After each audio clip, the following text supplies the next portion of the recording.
bicicleta merg de încă când eram copil.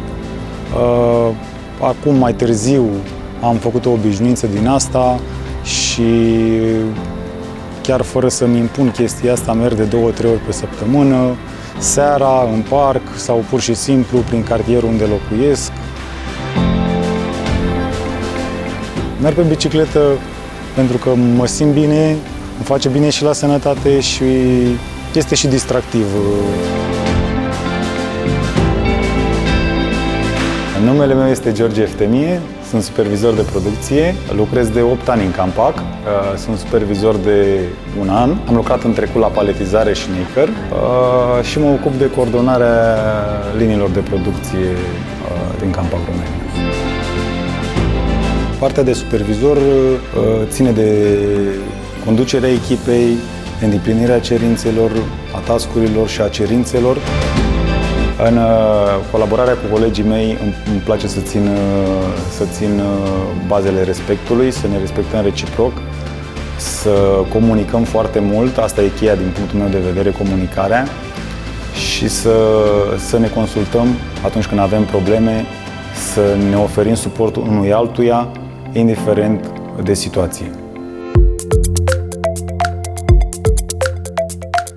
M-am întors în Campac, România, după 9 ani, pentru că am considerat că este o companie stabilă, care îți oferă oportunitatea de a te dezvolta personal, care își respectă angajații și care te face să te simți mândru că lucrezi într-o astfel de companie.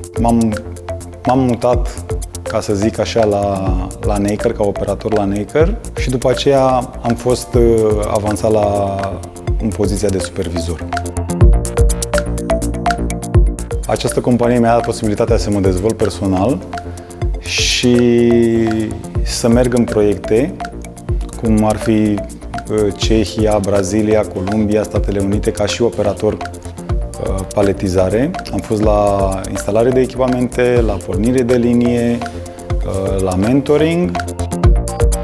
Legat de munca mea în anumite proiecte, sunt foarte mândru să văd și să aud că când am fost mentor în Cehia și în Statele Unite, oamenii au învățat și au progresat foarte mult.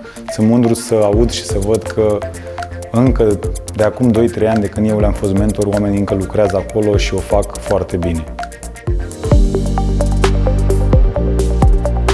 Campac este un loc foarte bun pentru dezvoltarea personală, îți dă posibilitatea să mergi și în alte țări, să te dezvolți, să arăți ce ai învățat în Campac România, de exemplu, în care pot veni cu idei pentru bunătățirea liniei și care pot fi puse în practică datorită comunicării și legăturii strânse între echipa de producție și cea de management. Sunt întotdeauna entuziasmat când începe o zi de muncă. Urmărim obiectivele echipei și asta facem întotdeauna la fiecare pas. Ceea ce mă interesează și personal și ca și task al jobului este siguranța echipei și a oamenilor cu care lucrez, să vină sănătoși la muncă și să plece sănătoși de la muncă în fiecare zi.